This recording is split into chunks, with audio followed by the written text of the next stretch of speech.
Vamos a seguir reflexionando sobre el trato de Dios y en este día el título es Acepta el trato de Dios. Dijimos el domingo pasado que era una transformación, un moldeo, algo que Dios hace de nuestra vida porque así no nos puede llevar al cielo. Necesita transformarnos, moldearnos y hacer que en nosotros se forme la imagen de Cristo. Y ese es el ideal máximo de la palabra de Dios. Pero principalmente el aceptar el trato de Dios tiene que ver con entrar en la escuela del Espíritu Santo. El trato de Dios es la escuela del Espíritu Santo. Dios necesita hacer que nosotros estemos formando parte de estos cursos espirituales y de un crecimiento espiritual. Es necesario que nosotros podamos llegar a discernir espiritualmente y crecer espiritualmente. Algunos estamos crecidos físicamente, otros mentalmente, pero la Biblia nos alienta a crecer espiritualmente. Y el trato de Dios es la escuela del Espíritu Santo para moldear nuestra vida y hacernos más parecidos a Jesucristo. Por eso vamos a ver esto. Por ejemplo, estos personajes bíblicos o héroes bíblicos o nuestros ejemplos bíblicos se destacaron por el tiempo que tuvieron que ser tratados por Dios. Por ejemplo, en José se puede detallar que llevó casi 15 años llegar al nivel que llegó y que sea el José, el patriarca de Israel, el que nosotros conocemos como el que realmente discernía, interpretaba sueños y llegó a ser el máximo al mando después de Faraón en Egipto. A Abraham le llevó casi 25 años constituirse en el padre de la fe y el que pudo ser justificado por la fe. A David de 13 a 16 años se entiende que llegó a ser el rey de Israel, conocido y honrado hasta el día de hoy en Jerusalén y como ejemplo precioso de guerrero en Cristo. Y Moisés tal vez sea el que más me llegó a mí, por supuesto, porque se detalla que llevó casi 80 años su trato. Dios trató con él de una manera muy, muy especial. Fueron 40 años primeros que él pasó en la corte de Faraón. Él se creía superior, se creía todopoderoso, era un ego, era una persona muy autosuficiente, hasta mató a un egipcio y por supuesto se justificaba, pero tuvo que escapar porque fue descubierto. Él lo tapó con arena pensando que no iba nadie a verlo y sin embargo hay una multitud de testigos que nos están observando y es iluso pensar que no se van a enterar, pues Moisés tuvo que escapar por esa actuación en la carne, instintiva, temperamental, y se fue a los desiertos de Madián. Allí pasó 40 años también, por supuesto en una situación que era precaria, y allí Dios trató con él en su ego, lo humilló, por así decirlo, y después volvió cuando tuvo la revelación de la zarza ardiente y Dios los llamó para llevar a su pueblo a la tierra prometida y esos fueron también 40 años en el desierto. Dios trató con él mucho tiempo hasta formar a esa persona que quería, sin embargo al último desobedeció y eso lo hizo ser un poco marginado de la tierra prometida. Pero también Pablo 12 años estuvo en Arabia, se entiende que es un desierto o un lugar donde él tuvo que pasar allí preparándose, recibiendo las revelaciones para luego ser el Pablo, apóstol de los gentiles y héroe de la fe, autor de 3 epístolas, el que nosotros conocemos hoy. Y qué decir de Jesús que pasó 30 años en su vida para solamente tener 3 años de ministerio, pero fueron formativos y Dios también trató con él porque dice la palabra que aprendió la obediencia por medio del sufrimiento. Y el trato de Dios es sufrimiento, es dolor. Sin embargo, hay personas que no aceptan el trato, directamente no quieren ser tratados por Dios. Y esto es necesario que nosotros lo entendamos, porque si no, no le vamos a encontrar propósito ni sentido a las cosas que nos pasan y que nos duelen. Y Dios necesita tratar con nosotros, trabajar con nosotros, hilar finito con nosotros para moldearnos y transformarnos. Él está esculpiendo la imagen de Cristo en nosotros para que nosotros podamos ser imagen de Cristo y usados por Él poderosamente. Y aquí viene una afirmación tajante, muy importante. Grábatela, por favor. Nuestra verdadera madurez es la espiritual. Vos podés jactarte de ser una persona madura mentalmente, sabia en cuanto a los asuntos seculares, te manejas en el mundo, sos una persona que te destacás, pero ¿cuánta madurez espiritual tenés? ¿Qué nivel de estatura espiritual tenés? Dice que tenemos que crecer hasta la estatura de Jesucristo. Y algunas personas no están creciendo espiritualmente como debieran crecer.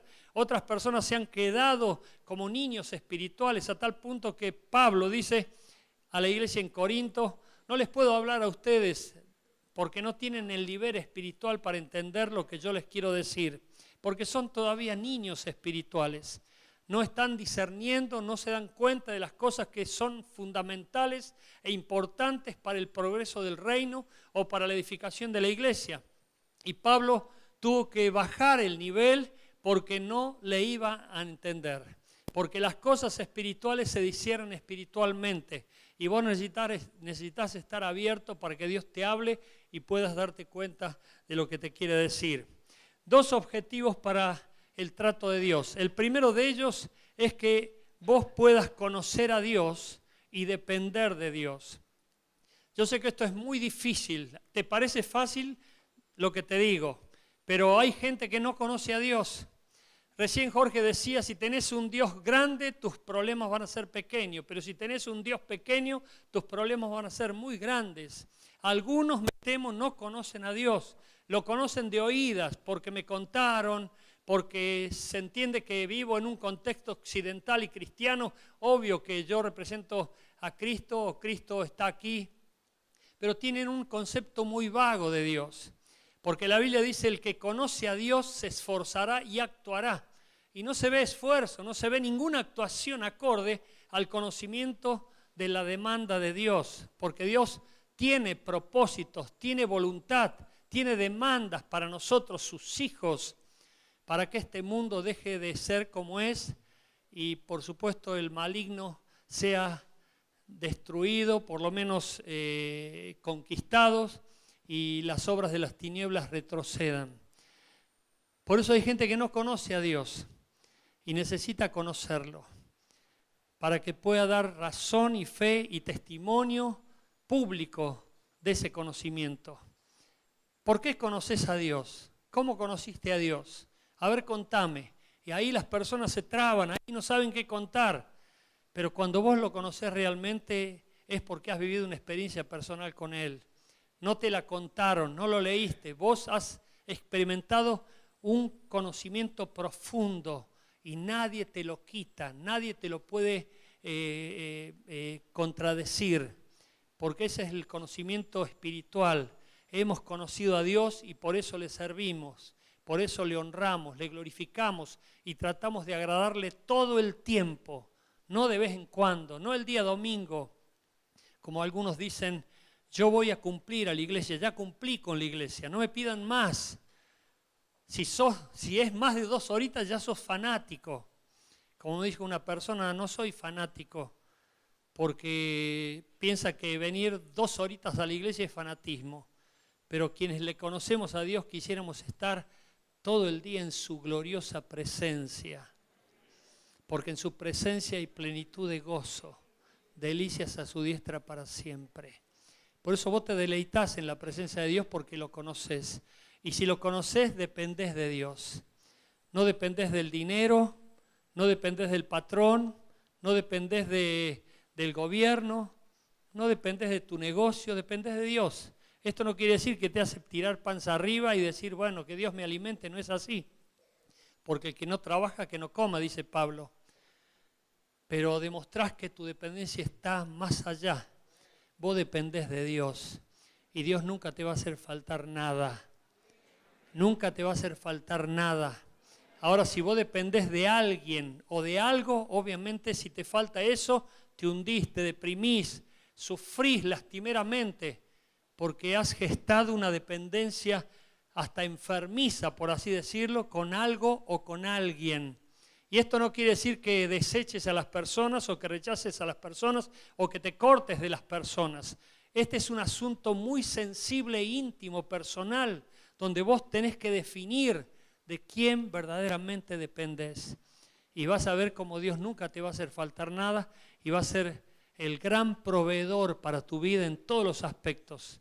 y vas a destacarte por tu ejemplo, por tu virtud, por tu integridad, por tu honradez y por tu deseo de hacer quedar muy bien a Dios. ¿Por qué? Porque lo conoces. Amén. Y la segunda cosa que logra el trato de Dios es que se forme Cristo en nosotros. Se forme Cristo en nosotros. Dios tiene que formar a Cristo en nosotros y eso lo hace por medio de su trato, por medio del moldeo, por medio de que está trabajando con nosotros a través de los sufrimientos, de las pruebas, de los dolores. Dios está tratando con nosotros. Porque si no, no solamente vamos a hacer sufrir, sino vamos a sufrir nosotros también.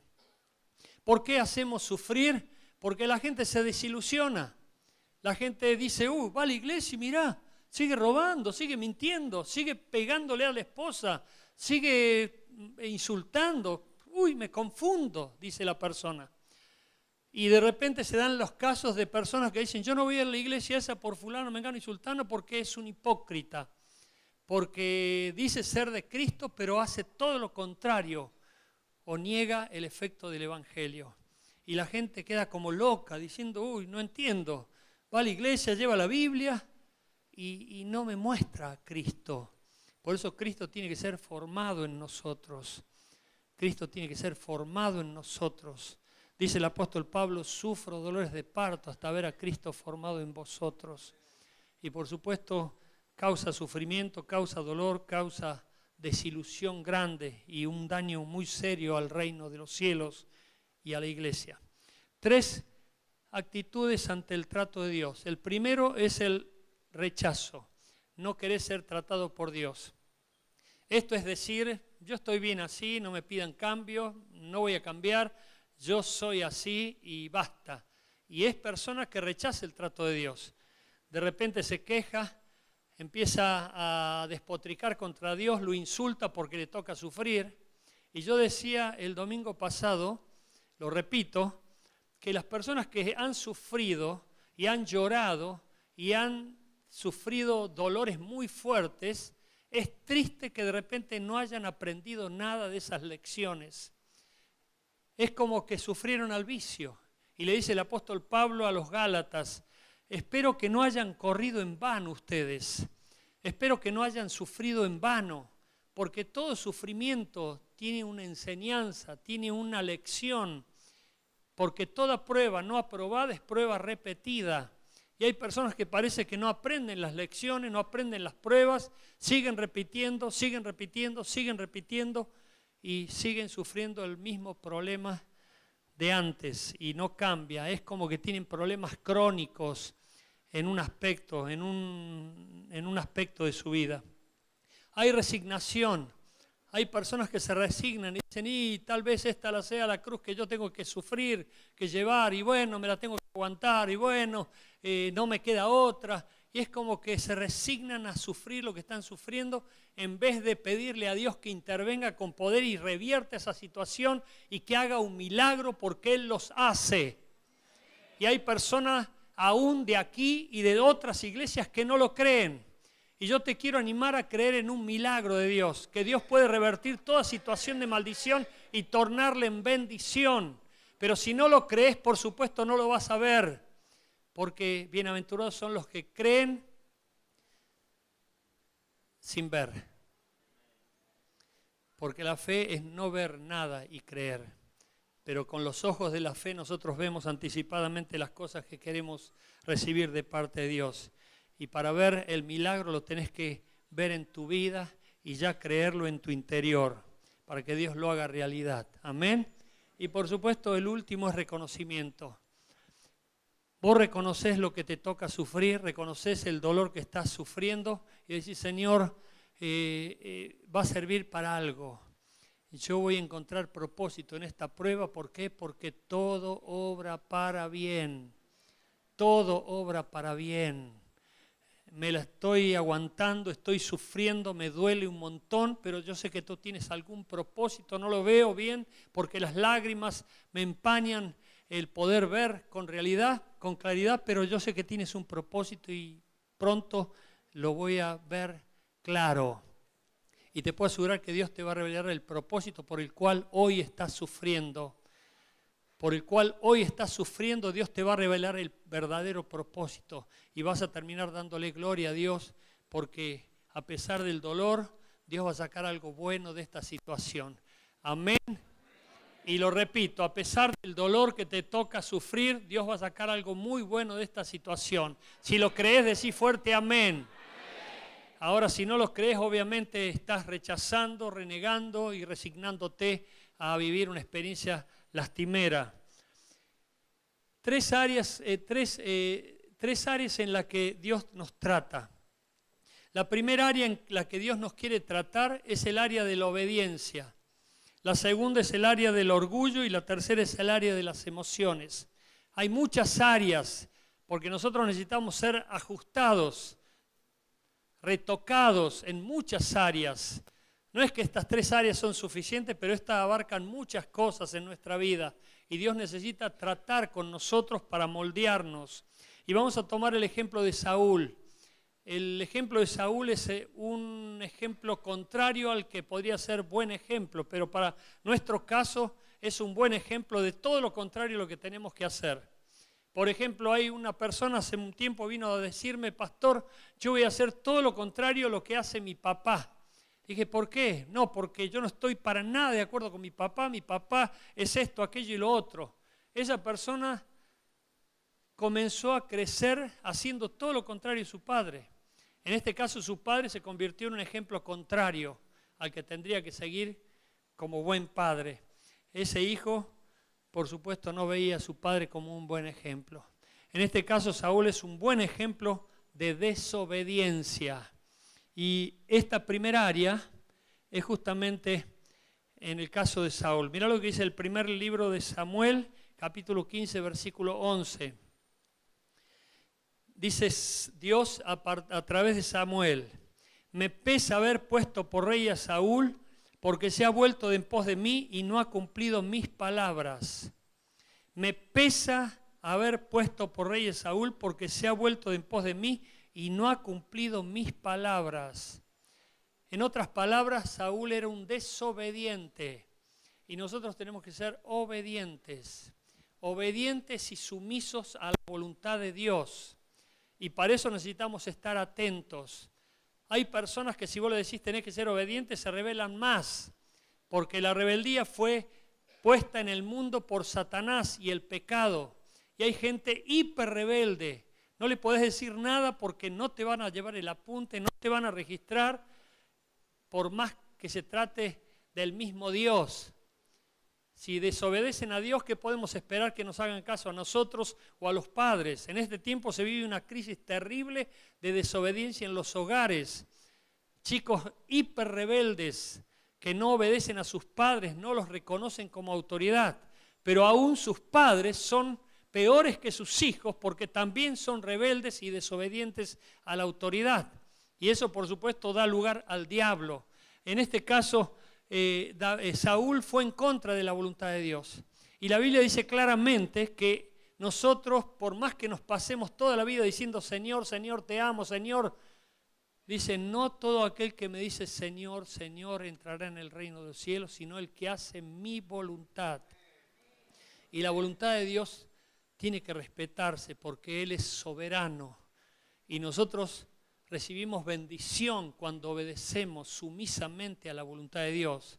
Dice el apóstol Santiago, someteos a Dios y el diablo huirá de vosotros. Si vos ves una casa sacudida como en bolsa por miserias, por espanto, por peleas, por muchas cosas malignas, allí está Satanás. Por más que vengan a la iglesia, por más que anden con una Biblia, por más que se digan cristianos evangélicos bautistas o cristianos evangélicos, allí está Satanás, porque donde está Satanás hay todo tipo de maldición y de males, pero donde está Dios, la gloria de Dios resplandece y la paz que sobrepasa todo entendimiento está en ese lugar.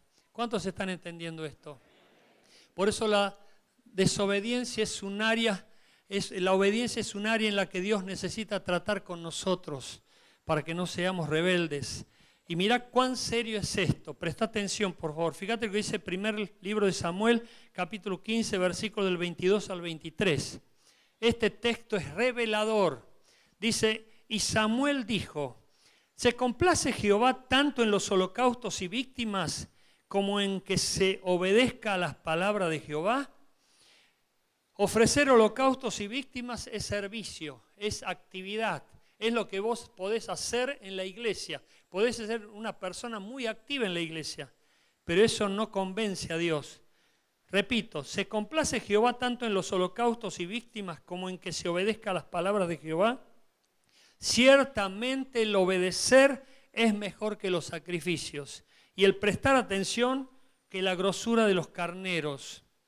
Porque como pecado de adivinación es la rebelión y como ídolos e idolatría la obstinación, por cuanto tú desechaste la palabra de Dios, Él también te ha desechado para que no seas rey.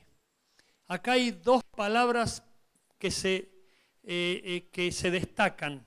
La primera de ellas dice obedecer y atención. Repito, ciertamente el obedecer es mejor que los sacrificios y el prestar atención que la grosura de los carneros.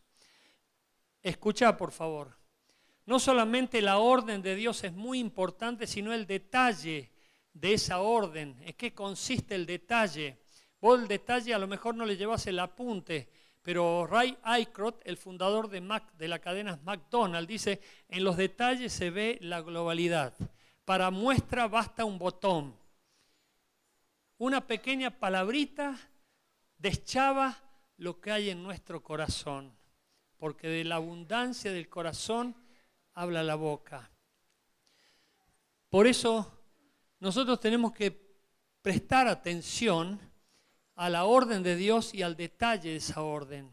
Un ejemplo que puede parecer cierto o no, pero me lo contaron, dice que un jefe, un patrón muy recto, le dijo a un empleado, anda a pintar esa pared de amarillo. Y este hombre se quedó con pintar esa pared y fue y la pintó de rojo. Cuando vino, ¿qué hiciste? Y se armó un lío y lo terminó echando. Pero yo la pinté, sí, pero la pintaste de rojo, yo te dije de amarillo. Bueno, puede parecer pavo el ejemplo, pero lo cierto es que nosotros a veces no escuchamos la orden y a veces no escuchamos los detalles de la orden. ¿Por qué te digo todo esto? Porque en las cosas de Dios, hasta los puntos y las comas son importantes. Dios nos habla y Él quiere que estemos atentos a su voz. Y si de repente vos estás distraído o no prestás atención o estás seleccionando las órdenes, lo que te conviene y lo que no te conviene, obviamente que van a pasar muchas cosas de largo y te vas a perder la bendición de Dios. Pero si vos sos una persona atenta y estás expectante de ver qué es lo que quiere decirte Dios, qué es lo que quiere hablarte Dios, obviamente que te va a hablar y vos vas a sentir convicción de que Dios está tratando con vos. No sé quién me dijo el domingo pasado en el poli, pastor, usted me habló a mí nada más. Es Dios hablándote a vos. Es Dios quien te quiere decir algo. Y si vos estás en otra, obviamente esa bendición no va a llegar a tu vida. Por eso, obedecer es tan importante como prestar atención a lo que te está diciendo Dios o una autoridad. Porque como pecado de adivinación es la rebelión y como ídolos e idolatría la obstinación. Si vos ves personas obstinadas, rebeldes, que están ensimismadas en una postura tercas, que no escuchan razones, que le han dicho 1, 2, 3, 4, 5 veces, tenés cuidado, fíjate, y no llevaron el apunte y cometieron un error, la Biblia dice que esas personas son obstinadas. Y esa obstinación hace que vengan demonios sobre su vida y afecten su vida. Yo sé que no te está gustando esto, yo sé que te está doliendo lo que estás escuchando, pero presta atención, por favor, porque Dios quiere borrar a todos esos demonios que afectan tu vida para que la gloria de Dios empiece a afectar tu vida y la bendición de Dios empiece a llegar a tu vida. Por eso la idea es que vos te rindas a Dios, te sometas a Dios y le digas, Dios, yo quiero ser un instrumento útil, quiero ser obediente, quiero ser una persona obediente a ti, porque quiero entrar al cielo y quiero disfrutar de tu señorío. Amén. La siguiente área es el área del orgullo. Mirá lo que dice en el primer libro de Samuel, capítulo 15, versículo 12. Madrugó luego Samuel para ir a encontrar a Saúl por la mañana, y fue dado aviso a Samuel diciendo: Saúl ha venido a Carmel, y he aquí se levantó un monumento. Y dio la vuelta y pasó adelante y descendió a Gilgal. No sé si te das cuenta, pero Saúl ya había sido desechado, era el rey, pero se había levantado a sí mismo un monumento. Se había hecho una estatua para que la gente lo adorase, lo reconociese y le estuviese dando honor y pleitesía. Esto es orgullo, ego. Y hay personas que tienen un ego muy fuerte, no le podés decir nada, son perfectos, son los únicos, son individualistas, personalistas, son tan seguros en sí mismos, pero por el orgullo que tienen. No aceptan razones, no aceptan consejos, no aceptan exhortación, enseguida rechazan, son ellos. Y eso es pecado. Y Dios necesita tratar con esa área, necesita tratar con ese orgullo. Por eso a Pablo, quien era orgulloso cuando era Saulo, ¡pum!, lo tumbó del caballo. Y muchos que son orgullosos terminan caídos, porque quien se exalta a sí mismo es humillado, pero el que se humilla a sí mismo es exaltado. Nosotros tenemos que ser humildes. Jesús nos enseña la humildad. Sed mansos y humildes. Aprended de mí, dice Jesús, que soy manso y humilde de corazón. Sin embargo, hay personas muy orgullosas y quieren hacer su propio juego y hacer su propia voluntad y rechazan todo lo que los pueda contradecir. Por eso no aceptan a nadie que los lidere, no aceptan célula, no aceptan liderazgo, no aceptan nadie que les pueda decir hace esto o aquello, porque no llevan el apunte, hacen su propio juego y hacen su propia religión, por más que vengan a la iglesia. Mira lo que dice el primer libro de Samuel, capítulo 15, versículo 30. Y él dijo: yo he pecado, pero te ruego que me honres delante de los ancianos de mi pueblo y delante de Israel. Fíjense aquí lo que se ve. Saúl reconoce su pecado, pero no quería quedar mal delante de la gente. Le dijo Samuel: sí, es cierto, yo he pecado, pero por favor no me deschaves delante de los ancianos, no me hagas quedar mal delante de la gente. Por favor, no lo hagas. Eso es orgullo. Es el hecho de reconocer el pecado, pero no humillarte para decir: está bien, necesito cambiar, necesito empezar de nuevo. Yo estaba en Houston, Texas, al pie del edificio de Enron, este monstruoso edificio, y Enron fue una empresa que se fundió, multinacional, que quebró, y me contaba el pastor que me había llevado que muchísimos directivos, ejecutivos de esa empresa se habían suicidado porque no aceptaban la quiebra, no aceptaban el fracaso, no podían soportar el hecho de presentarse a la gente cuando ya tenían una imagen formada de ser ricos multimillonarios y ahora ser pobres y estar como indigentes. Y eso los llevó al suicidio a muchos de ellos. Nosotros tenemos que ser humildes y reconocer que nos hemos equivocado y pedir perdón y pedir ayuda, pedir consejo, porque eso es humildad. Y por supuesto, decidir hacer la voluntad de Dios por sobre todas las cosas. Pero Dios necesita trabajar con esa área en todos nosotros para hacer que seamos como Jesucristo, mansos y humildes. Amén. Y la última área es el área de las emociones. Miren lo que dice en el primer libro de Samuel, capítulo 15, versículo 17.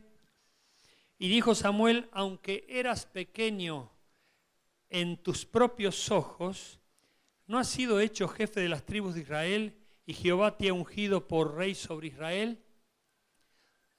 Repito, aunque eras pequeño en tus propios ojos.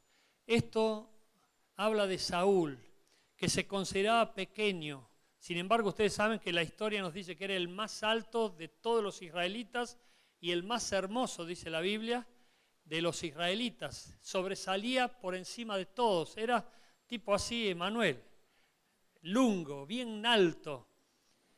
Bueno, sin embargo, se consideraba pequeño. ¿Por qué? Por los complejos. Y cuando una persona es acomplejada, sus emociones son trastornadas, y te lo digo por experiencia. Te lo digo por experiencia. Se confunde y vive en base a las emociones, mide todo en base a las emociones. Es un emocional, almático, que sube y baja de acuerdo a las emociones que va captando en las relaciones que hace con las personas. Y hay personas que viven subiendo y bajando porque son hiperemocionales. Hacen todo si lo sienten. Si lo sienten, lo hacen. Y para Dios uno tiene que hacerlo por obediencia, por convicción, por principios. Cuando uno se acostumbra a obedecer a Dios porque su palabra lo dice y yo obedezco, la bendición fluye. Pero si uno está y no me van a aceptar, no soy querido, me van a rechazar, bueno, todo eso tiene que ver con la emoción y yo dejo de obedecer a Dios. Yo tengo que ser una persona obediente a Dios. Jesús fue obediente al Padre a pesar de que no sentía ir a la cruz. No era su favorito la cruz. Sin embargo, Él obedeció hasta la muerte y muerte de cruz. Por eso nosotros tenemos que vivir por obediencia y no por emocionalismos. ¿Cuánta gente motiva ahí en la iglesia que si lo siente se bautiza, que si lo siente viene, que si lo siente hace esto o aquello y así nunca hace nada y peca por desobediencia, porque es pecado la desobediencia? Y luego miren aquí, fíjense, aunque eras pequeño en tus propios ojos, ¿no has sido hecho jefe de las tribus de Israel? Presta atención, por favor, porque acá hay una enseñanza poderosa. Porque ninguno de nosotros es perfecto. Todos venimos de familias disfuncionales y el pecado y la corrupción afectó a nuestra propia familia, a todas las familias. Por eso Cristo nos rescató. Cristo vino al mundo a salvar lo que se había perdido. Y nosotros le dijimos, sí, Señor, haz el milagro en mi vida, quiero empezar una nueva vida, quiero entrar en el camino de tu trato para que moldees mi vida, para que sea conforme a la imagen de Jesucristo. Y Dios empezó a tratar con nosotros, Dios empezó a moldear nuestras vidas y ahí las cosas comenzaron a cambiar.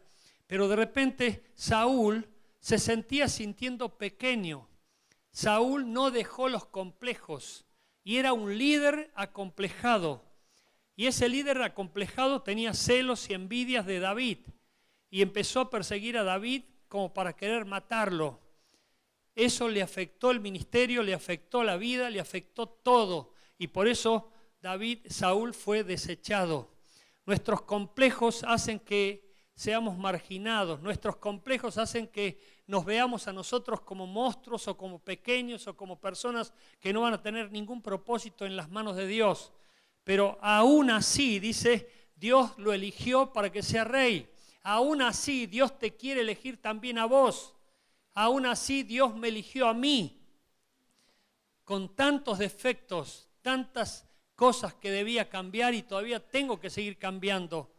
Pero yo reconozco mis faltas, reconozco mis errores y estoy aceptando al que venga a decirme, pastor, usted hizo mal esto, te pido perdón y le pido ayuda a Dios para poder cambiar y mejorar lo que necesito. Pero Saúl no hizo nada de eso. Se construyó una estatua para ser adorado. Ese complejo de sentirse pequeño lo manifestó en los celos, por la inseguridad, porque los celos son inseguridad, y también la envidia tenía de David. Por eso tenemos que tener mucho cuidado con esos sentimientos que trabajan en nosotros, nos pueden destruir. Yo tengo que ser libre por la obra y la gracia del Espíritu Santo. Y el Espíritu Santo me hace libre. Yo sé que tengo errores, sé que soy limitado, sé que soy pequeño, sé que soy vulnerable, sé que soy finito, sé que soy limitado, pero me pongo en las manos de Dios y le digo, Señor, heme aquí, usa lo que puedas de mí. Estoy en tu trato y quiero ser útil para ti. Es lo único que me importa, nada más. Si me aplauden o no,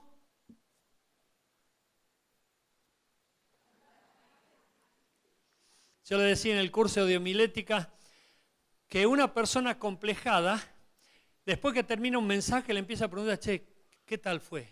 ¿Qué tal? ¿Cómo salí? ¿Bien? Y está esperando que sea validado por el público. Pero aquella persona que depende de Dios, confía en Dios y está entregada a Dios, no necesita eso. ¿Por qué? Porque Dios es quien lo valida. Y yo sé que no soy perfecto ni soy el mejor, pero sé que quiero ser útil para Dios. Y le dije a Dios, heme aquí, Señor. Heme aquí, Señor. Pero Saúl, con sus complejos, vivió de emoción en emoción y esas emociones lo torturaban. Porque mirá lo que dice primer libro de Samuel, capítulo 16, versículo 14. El espíritu de Jehová se apartó de Saúl y le atormentaba un espíritu malo de parte de Jehová. Esos complejos que no han sido resueltos por el Espíritu Santo te van a atormentar la existencia. Vas a sentirte como que estás viviendo una vida que no te corresponde, que es de otro. Y vas a sufrir por anhelos y deseos y cosas que anhelás y no van a ser alcanzadas. ¿Por qué? Porque no te entregás a Dios. Porque priorizás tus complejos, tus emociones, en vez de crucificar tu carne y decir, Señor, he muerto y mi vida está escondida en Dios y estoy juntamente crucificado con Cristo y ya no vivo más yo, sino que vive Cristo en mí.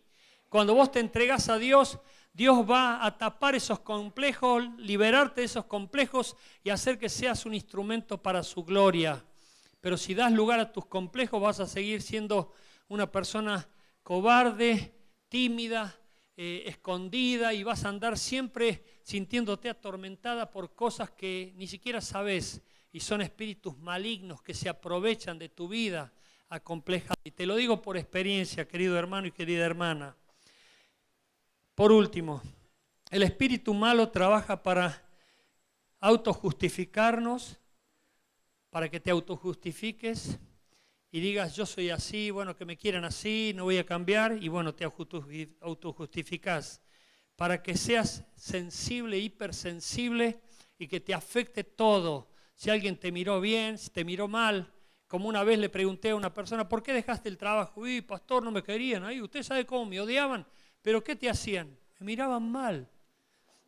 ¿Qué? Le dije, ¿cómo se nota que vos no tenés que sustentar una familia y te das el lujo porque todavía estás mantenido por tus padres? Se lo dije, pero era porque lo miraban mal, hipersensible, también inseguro, y ahí vienen los celos o la envidia, el hecho de decir, si vos no entrás, yo no entro, dame la mano, entremos juntos, es como que inseguridad. Luego te aísla, rechazás la comunión, pero yo sé que no hay nadie aquí, todos vinieron en el primero o en el segundo culto, ¿no es cierto? Aquí todos son hipercomunicadores y personas muy integradas en todo. Hace que dependas de las cosas y no de Dios, y lo peor es que te hace infructífero. No tenés frutos. Y Dios quiere que tengamos frutos al 100%, que tu vida se prodigue para bendición en otras, que vos puedas ser un instrumento de bendición para multitudes, que Dios te levante, te use y te muestre al mundo como un representante de Él. Yo sé que cuesta entender esto, pero lo cierto es que si vos te pones en las manos de Dios para que Él te trate, Dios va a tomar tu vida y va a empezar a usarte, va a empezar a trabajar en vos, va a empezar a pulirte, a perfeccionarte, a mejorarte y a hacer de vos un instrumento para su gloria. Ponete de pie, iglesia, por favor. Yo te invito a cerrar tus ojos, no te distraigas ahora, por favor. No te distraigas, pero cerrá tus ojos porque el Espíritu Santo está trabajando en vos y has escuchado todo esto no por casualidad. Necesitas estar atento, muy atento a lo que Dios quiere hacer de tu vida, porque hay un futuro de gloria esperando a aquellos que se ponen en las manos de Dios. Dios quiere cambiar tu realidad, quiere transformar tu vida, quiere hacer de vos una nueva creación. Quiere que todos esos sufrimientos, dolores, angustias que te tocaron vivir tengan un provecho de gloria y que lo que hoy te está pasando, creas que Él va a hacer un milagro porque estás ahora bajo el trato de Dios Y si te pones en sus manos, Él va a revertir toda maldición y la va a tornar en bendición. Si lo crees, ya lo tenés. Si lo crees, ya lo tenés. Señor, bendice a los que están atentos, a los que están receptivos, a los que están abiertos, a los que quieren realmente ser tratados por tu Espíritu, ser moldeados por tu preciosa presencia, porque tú eres el alfarero, nosotros somos barros y queremos ser barros dignos, vasos dignos en tus manos. Señor, toca en esta noche, ministra en esta noche y haz un instrumento de gloria de cada uno de tus hijos e hijas. Si estás queriendo ser un instrumento en las manos de Dios y querés que Dios trate con tu vida de manera muy personal, animate y vení al frente, por favor. Pasa al frente. El paso al frente es una decisión de fe, es una entrega, es una consagración. La obediencia, escuchá, la obediencia es el nivel más alto de consagración, donde vos estás sumiso a la voluntad de Dios y querés ser usado por Él. Pasa bien, vengan bien adelante, por favor, porque está pasando mucha gente. Pasa al frente, entregate a Dios para que Dios use tu vida. Dios está moldeando tu vida. Lo que has sufrido no fue en vano. Lo que te tocó vivir no es en vano. Pasa al frente, pasa rápidamente, por favor. Ven y no te quedes. Si te presentas aquí en el altar es como que estás diciendo: quiero que uses mi vida, Dios. Tómame, oh Dios. Considérame para tu reino, para tu iglesia. Quiero ser instrumento de tu gloria en tus manos. Porque tú eres el alfarero, yo barro soy. Señor, bendice a los que están pasando, a los que ya han pasado y a los que no quisieron pasar, pero tienen el deseo de ser instrumentos útiles. Señor, te pido que toques sus vidas, que ahora ministres a su necesidad. Señor, que a partir de hoy, Señor, desaparezca todo lo que está haciéndole sufrir. Que a partir de hoy, Señor, todo tenga un propósito, todo empiece a darse con claridad. Y yo te pido que le añadas lo que les haga falta. Si hay complejos, si hay rayes, si hay traumas, si hay cosas heridas que supuran todavía, Señor, ponemos todo delante de tu altar, para que sea todo sepultado bajo la sangre de Jesús. Y que ahora Cristo Jesús reine en gloria en cada uno de sus corazones. Por eso te pido que levantes la mano al cielo, hermano, hermana, levanta la mano al cielo bien en alto y decí junto conmigo: Dios santo y todopoderoso, en esta noche me pongo en tus manos y declaro tu bendición conmigo y también a Cristo Jesús como Salvador de mi vida y como Señor. Ayúdame, me pongo delante de tu altar para que me utilices y yo sea una bendición para mi casa, para mi familia y para todos los que me conocen. Oh Dios, usa mi vida para tu gloria, para tu gloria, para tu gloria y para tu alabanza. En Cristo Jesús, en Cristo Jesús. Y fuerte decimos amén. Amén.